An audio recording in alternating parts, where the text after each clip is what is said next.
Mesdames, Messieurs, bonsoir et bienvenue dans le 20h de TFM. Dans l'actualité de ce lundi, 50 milliards, c'est l'estimation de la cocaïne saisie au port de Dakar en 72 heures.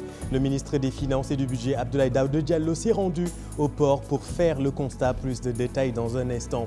Début du bac général, ils sont 155 551 candidats au premier diplôme universitaire. Reportage à suivre dans un instant. Collecter 3000 tonnes d'ordures ménagères par jour, c'est l'ambitieux programme de l'unité de coordination et de gestion des déchets. L'UCG va créer cette plateforme à la décharge de Mbebes.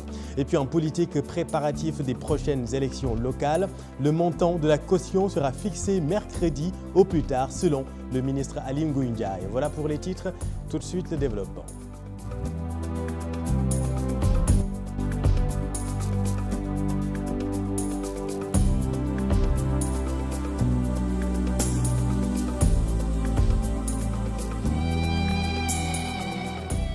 L'affaire a fait le tour du monde. Plus d'une tonne de cocaïne saisie en 72 heures au port autonome de Dakar. 50 milliards, c'est l'estimation de la drogue. Le ministre des Finances et du Budget était au port ce matin pour constater cette saisie stupéfiante. Mamadou Fall et Gervais Yao. C'est ce bateau arraisonné au môle 1 du port autonome de Dakar qui transportait plus de 80 véhicules dans lesquels sont dissimulés de la drogue dure. Une drogue découverte grâce à la vigilance des Gaboulous. Juste en termes de grandeur, pour vous dire l'importance de cette saisie et de ce que cela pouvait représenter pour notre économie, c'est 50 milliards aujourd'hui quand même qui ont été saisis par donc, ces hommes et femmes qui sont avec moi aujourd'hui. Donc c'est vous dire que la nation quand même, il mérite plutôt la reconnaissance et la fierté de la nation. Nous travaillerons à davantage les outiller pour qu'ils puissent de continuer donc à persévérer dans cet élan. Concernant la quantité de drogue disparue lors du premier débarquement, le ministre rassure et révèle qu'une enquête est ouverte. Vous avez vu que la marchandise saisie, en tout cas, elle est sous surveillance donc, et de 3 forces. En même temps, c'est-à-dire la douane, bien sûr, qui a saisi la marchandise, la gendarmerie et la police sont ensemble aujourd'hui pour surveiller, disons, quand même cette marchandise. Je reconnais effectivement que, d'après les informations, une quantité, disons, aurait été débarquée. Donc, je pense que c'est durant la première opération. Bon, on est en train d'évaluer la quantité. Bon, ça a eu à échapper peut-être à la vigilance de nos forces, mais de toute façon, l'enquête déterminera, disons, tout cela et résolument, on travaillera quand même à mettre fin, disons, à cette pratique-là. Plus de 1000 kg de cocaïne saisie uniquement à Dakar pousse à penser que la capitale sénégalaise est devenue une importante plaque tournante de la drogue dure. Mais pour le ministre, toutes les capitales portuaires sont concernées. Dakar n'est pas une plaque, c'est à l'image de tous les pays aujourd'hui qui ont des ports, qui connaissent ce phénomène parce que c'est justement un lieu de transbordement. Aujourd'hui, ça pouvait être Conakry, ça pouvait être Bissau, Dakar malheureusement. Pour cette fois-ci, il faut l'apprécier comme ça et travailler en tout cas à davantage sécuriser ces frontières-là. Cette importante saisie montre à suffisance que nos capitales sont des cibles potentielles de narcotrafiquants. Cependant, l'État va doter davantage de moyens aux défenseurs de l'économie afin de parer à toute éventualité, selon le ministre Abdoulaye Daouda Diallo. Merci Mamadou. Signaler que la police a mis la main sur près d'1 kilogramme de cocaïne. D'après les informations du site Sénéweb, il s'agirait d'une portion des 80 kg disparus des 238 saisies mercredi dernier. Information confirmée par Abdoulaye Daouda Diallo que vous venez d'entendre. Et puis, il y en a qui n'ont pas dormi hier nuit, la nuit dernière. C'est parti pour le bac général. Ce matin, les 155 551 candidats ont démarré l'examen au centre Thierno Seydou Nourou Tall. Les consignes ont été respectées, même si la nuit a été courte pour les 400 candidats dans ce centre. Reportage Maguette Soiré Diallo et Pape Sangone Baye. 8 heures passées d'une trentaine de minutes au centre Thierno Seydou Nourou Tall. Calme plat. Le stress se lit sur le visage de certains candidats. La concentration est de mise. Dans ce centre, ils sont au nombre de 403 candidats, série S et L confondus. Un grand jury, c'est-à-dire un jury de 403 candidats C'est le jury 1106. Nous avons un seul jury parce que c'est un petit lycée. Mesures de sécurité, je crois que ça a commencé depuis le début de l'année. Dans tous les établissements, il a été affiché les interdictions de l'Office du bac et nous les avons appliquées chez nous. Et nous supposons que dans d'autres établissements aussi, ça a été appliqué. 12 heures, au centre Fadilou Mbacké, au point E, les candidats sont revenus sur les épreuves de sciences physiques. Pour l'essentiel, c'était abordable parce que la plupart des chapitres ont déjà été vus en classe. Donc, l'essentiel, c'est qu'on a écrit. En chimie, on a déroulé le programme sur les acides alpha-aminés, c'est-à-dire la bioanalyse. Au niveau de la physique, on a déroulé plusieurs exos. Bon, c'était abordable. On a traité différents chapitres, comme d'habitude. Je reste toujours optimiste. Le baccalauréat général 2019 a débuté ce lundi. Ils sont près de 155 551 candidats répartis dans 509 jurys à travers le pays. Les résultats du premier tour sont attendus au plus tard samedi prochain. Et à Thiès, près de 30 000 candidats ont démarré les épreuves ce matin. En tournée, les autorités académiques se sont félicitées du déroulement satisfaisant pour le moment. Cheikh Anta Diop, c'est la tire. Les autorités de l'inspection d'académie de Thiès, accompagnées de l'adjoint au gouverneur, du préfet du département de Thiès, des inspecteurs d'éducation et de la formation de Thiès et des organisations syndicales, ont fait le tour des centres d'examen pour constater de visu la situation du démarrage du baccalauréat au niveau de l'académie de Thiès. 4 centres ont été visités avec une spécificité au lycée Malick Sy de Thiès où composent des non-voyants. L'inspecteur d'académie de Thiès se félicite du bon déroulement des examens. Nous avons visité 4 centres avec une spécificité au lycée Malick Sy où composent les candidats de l'INEFJA, les candidats malvoyants. Et partout où nous sommes allés, les constats sont les mêmes. Véritablement, les présidents de jury, les chefs de centre, les surveillants sont sur place. Les conditions de travail sont assez favorables. Et les appels téléphoniques que nous avons reçus des différents centres de l'académie confirment véritablement le démarrage effectif du baccalauréat au niveau de l'académie de Thiès. Le représentant des parents d'élèves ainsi que l'adjoint au gouverneur s'en réjouissent. Pour eux, aucun couac n'a été noté. Pas de candidat expulsé cette fois-ci parce que l'académie a initié une campagne d'information auprès des imams, des chefs religieux. Au terme de ces visites, de ces centres, je crois que les choses se déroulent normalement. Aucun couac n'a été signalé. Des agents de la police chargés de la sécurité des candidats sont déployés en nombre au niveau des différents centres d'examen de Thiès. Merci Charanta. Salut également. Les autorités académiques ont effectué le ronde pour constater malheureusement 33 absences dans 4 centres visités. Mais sinon, tout s'est normalement déroulé et les candidats ont respecté les mesures sécuritaires et les mesures prises surtout pour lutter contre les fraudes. Ousseynou Diop, Habib Sek.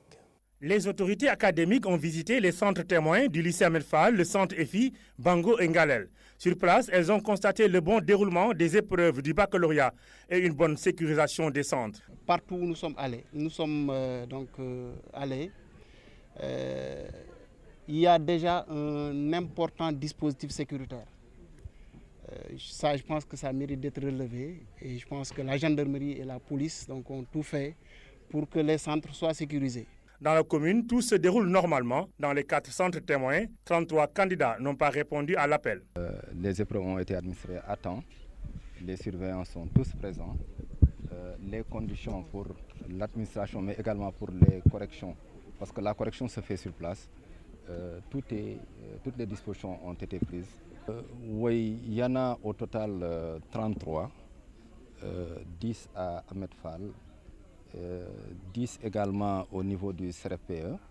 Et ici, on a noté 5 absents et le dernier centre que nous avons visité dans l'API avait 8 absents, ce qui fait un total d'absents de 33. Chez les candidats, les premières épreuves sont abordables. Les sujets sont un peu abordables. Nous avons fait ce que nous devons faire. C'est ça. Nous espérons. En tout cas, les premiers jours, les sujets sont abordables. Vraiment abordable. On a l'espoir que tout va bien se terminer, Inch'Allah. Pour le baccalauréat général, toutes séries confondues, l'Académie de Saint-Louis compte 11 048 candidats, dont 5 867 filles, soit 53,10% de l'effectif. Les candidats des séries scientifiques ne représentent que 11,69% de l'effectif total. Les premiers résultats sont attendus à Saint-Louis d'ici lundi. Et justement, Ousseynou, arrêtons-nous un peu sur le choix des candidats. Par exemple, plus de 80% des candidats au baccalauréat sont en série L, 17% seulement en série scientifique, un taux très faible selon le ministre de l'Éducation nationale, Mamadou Talla. Selon lui, même si des mesures ont été prises pour équilibrer les séries, il reste du chemin à faire. Il est au micro de Maguette Souare-Diallo. Pour ce baccalauréat, que nous avons remarqué aussi que nous avons pratiquement 80% de nos candidats qui sont en tout cas, qui s'orientent vers les séries littéraires. Il n'y a que 17% dans les séries scientifiques. À mon avis, il y a des défis, il y a un rééquilibrage, des actions ont été menées au niveau des BST, au niveau des équipements, donc de nos laboratoires, des lycées scientifiques qui s'installent. Il faut aller au-delà parce qu'en fait, l'émergence qui nous intéresse tant, nous pouvons aussi la réussir que si nous avons aussi des compétences dans les séries scientifiques et techniques. Que ce soit dans le bâtiment, dans l'énergie, le pétrole, le gaz, partout, le génie civil, nous avons besoin donc des élèves scientifiques. Et puis parlons maintenant de la hausse du prix du carburant. C'est rentré en vigueur, vous le savez, depuis samedi dernier. Le prix du carburant continue donc de susciter des désapprobations de la part des chauffeurs de taxis et de cars rapides. Ils déplorent cette hausse et espèrent un changement de la part de l'État. Reportage d'Aria Toufal et Tierno Laurent Bédil. La hausse des prix du carburant continue d'alimenter les débats dans le secteur des transports. Entré en vigueur depuis samedi dernier, le prix à la pompe a connu une hausse de 60 francs pour le gasoil et 80 francs pour le supercarburant, une situation jugée anormale par ses chauffeurs. L'État nous a chargé sur notre dos des complémentaires très difficiles. Le 10 litres, c'est à 6 500 et quelques. Mais on ne pourra pas avoir de revenus. Que certaines décisions doivent être prises en concertation avec d'abord les populations. Cette hausse pourrait se répercuter sur les usagers et cela peut créer des problèmes. Cette hausse est trop élevée pour nous les chauffeurs ainsi que les populations.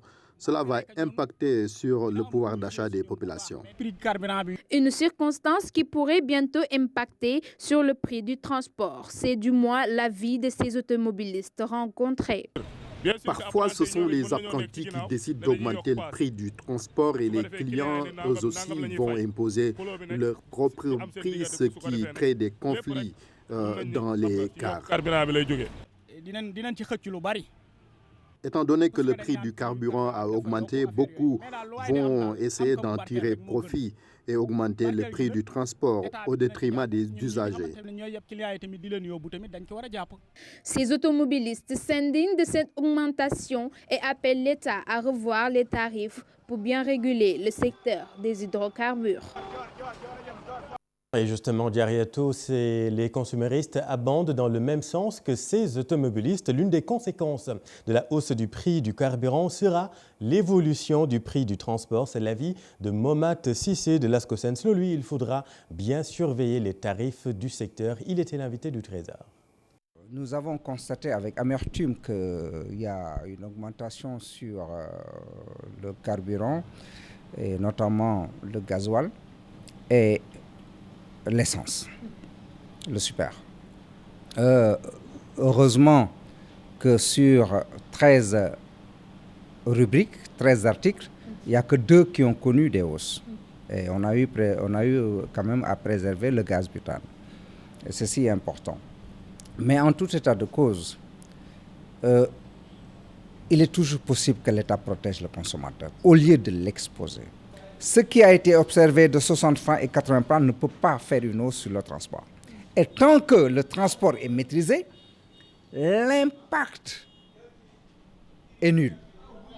Mais si le transport n'est pas maîtrisé, les marchandises transportées vont connaître des hausses et nous allons avoir une inflation généralisée. S'il n'y a pas une mobilisation forte, le décideur se dira toujours que c'est possible et il laisse faire. L'unité de coordination et de gestion des déchets va créer une plateforme dans la décharge de Mbebes. En prélude à l'hivernage, l'UCG va mettre cette stratégie pour accueillir 3000 tonnes de déchets ménagères par jour. Salif Sow, Asmali Diop. La toute nouvelle plateforme hivernale permettra de donner à Dakar une belle image. Les ordures ménagères ne vont plus faire partie du décor durant la saison des pluies, rassurent les techniciens de l'UCG.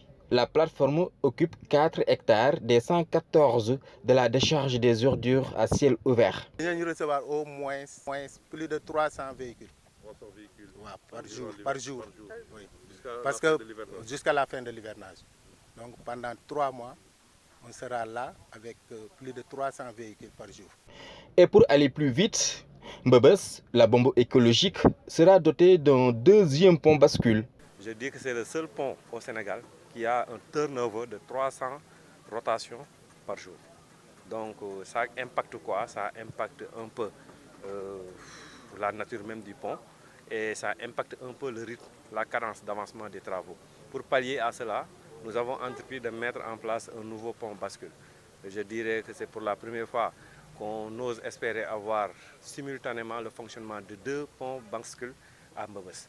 Souvent, on n'a qu'un seul pont et il est souvent en panne. Donc ça, c'est vraiment la nouveauté qu'on a apportée, toujours dans l'optique d'être dans une dynamique d'amélioration continue. La délocalisation de la décharge de Mbebes n'est plus à l'ordre du jour. À la place, une résumption progressive du site. Le projet de la gestion intégrée et de l'économie des déchets commence en 2020. Cela nous permettrait non seulement de maîtriser mieux la décharge de Mbebes, mais de faire une résorption progressive. Mais avant cela, on n'attend pas ce projet. Comme je vous l'ai dit tantôt, il y a la plateforme hivernale qui est là, qui tourne autour de 4 à 5 hectares, qui est complètement aménagée, avec des avantages qui se situent à l'entrée de Mbebes. Tout ça pour anticiper, comme je l'ai dit, les éventuels problèmes de l'hivernage, parce que Mbebes, c'est le cœur du système. L'opération de prévention hivernale a concerné Mbebes. La décharge à ciel ouvert, c'est 3000 tonnes de déchets par jour et pas moins de 2500 récupérateurs. Merci Salif. Corollaire des transports routiers et camionneurs de l'axe Guinée-Bissau-Sénégal-Gambie.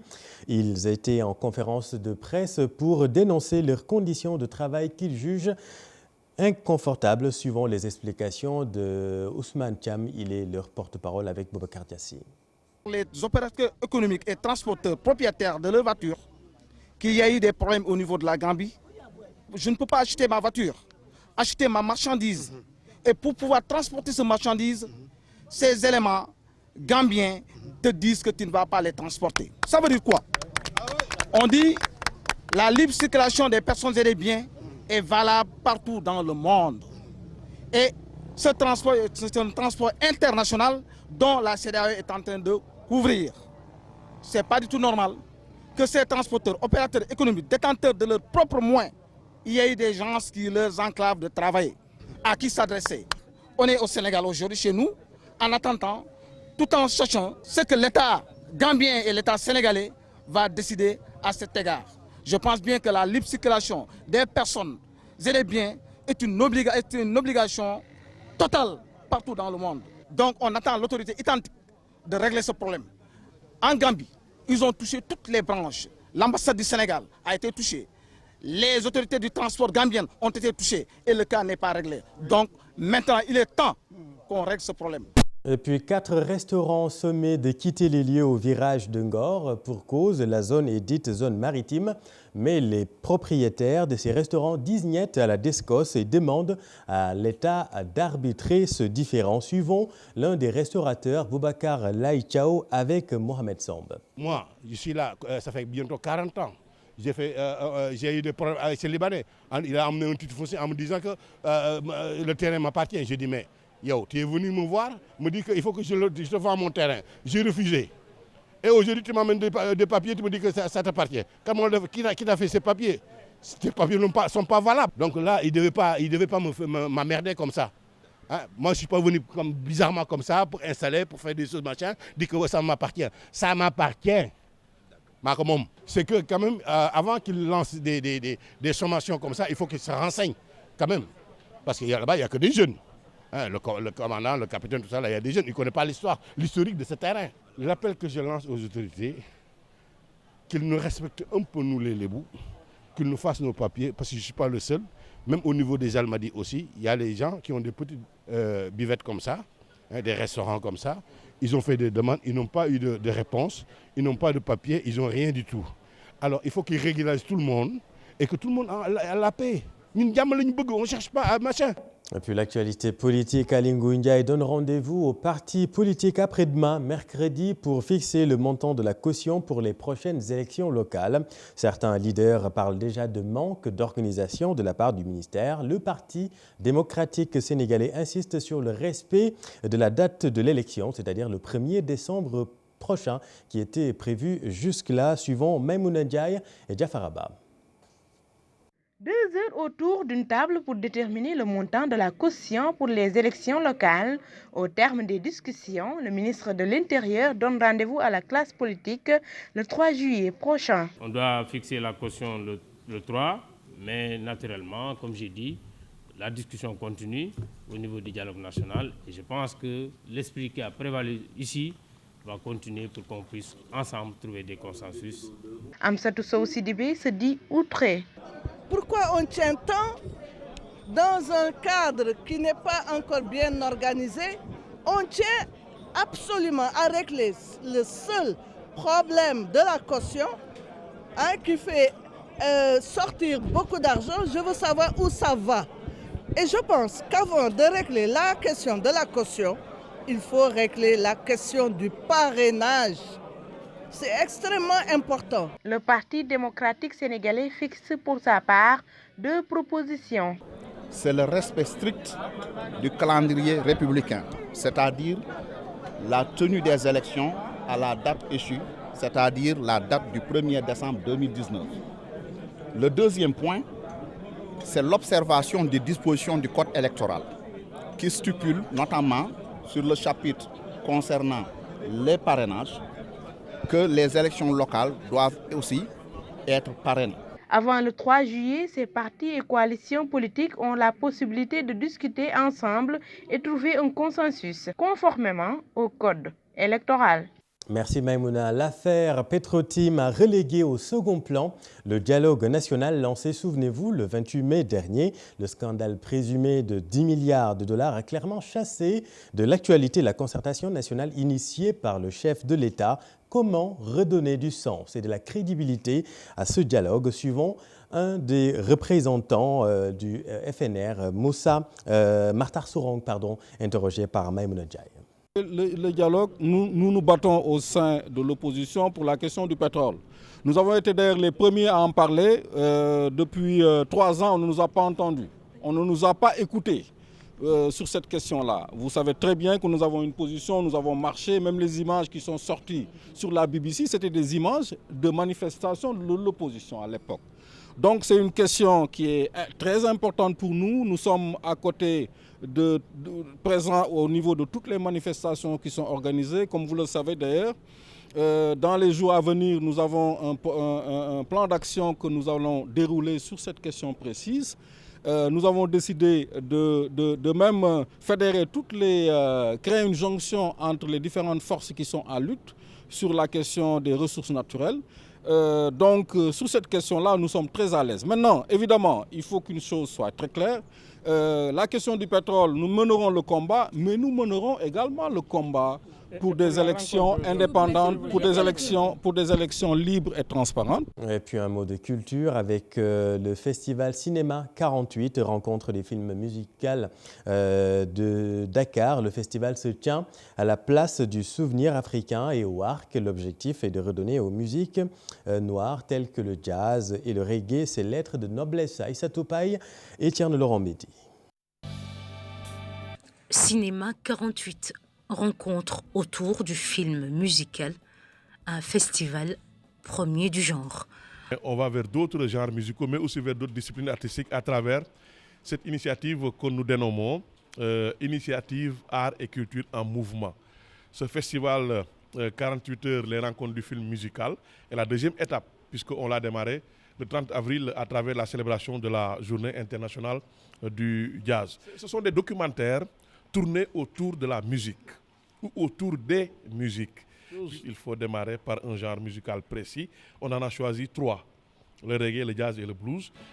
3 genres musicaux, jazz, blues, mis à l'honneur, sans oublier le reggae. Montrer un minimum les facettes ou quelques-unes des facettes du reggae au Sénégal. Et c'est extrêmement important.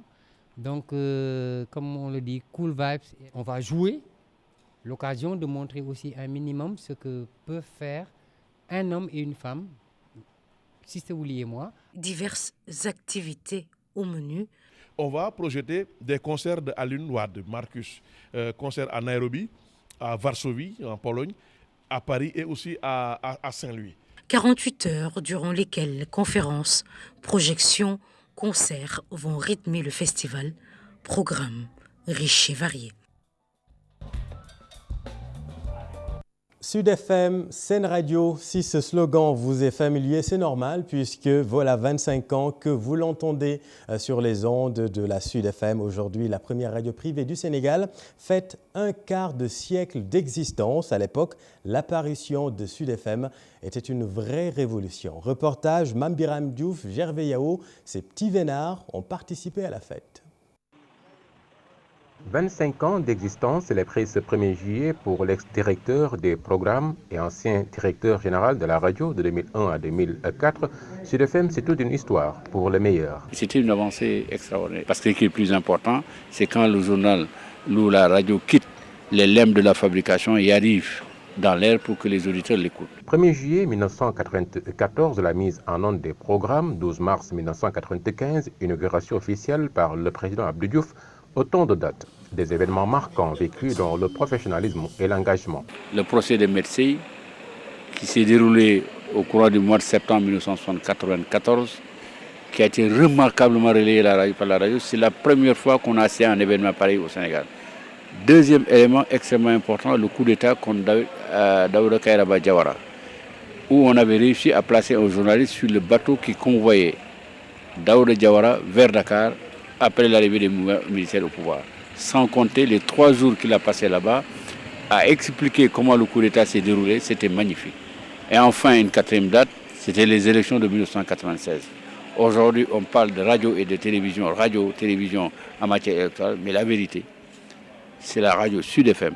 Nous étions simplement 2 radios ici à l'époque qui avaient consacré de façon exceptionnelle un reportage sur les élections des collectivités locales à Dakar et a mis en évidence un certain nombre de fraudes graves qui avaient été directement relayées sur la radio. C'est qu'à la suite de cela, Abdou Diouf a reconnu qu'il y avait des problèmes, a mis en place une commission nationale d'évaluation qui avait abouti à une recommandation majeure, la mise en place de l'ONN. Dans le partage, les invités n'ont pas manqué. Signe de vitalité et de bonne perspective. Un quart de siècle d'information, c'est un quart de siècle aussi de professionnalisme, d'engagement, de responsabilité surtout. Dans le cadre des 25 ans de Sud FM, une journée de don de sang a été organisée. Merci Mambiram et joyeux anniversaire à Sud FM que vous pouvez écouter sur la 94.0. Pardon, 94.0, c'est plutôt sa plus 16 RFM qui est encore adolescente, elle n'a que 16 ans. Joyeux anniversaire donc à nos confrères de Sud FM 98.5. Voilà, c'est la fin de cette édition. Merci de l'avoir suivi. Si vous avez eu le courage d'être avec nous, sachez que le Sénégal mène devant le Kenya 2-0. C'était un immense plaisir de vous présenter cette édition. Rendez-vous demain pour le JT de 20h. Dans un instant, le débrief du match avec le Team Sport de la rédaction Futur Média. À demain.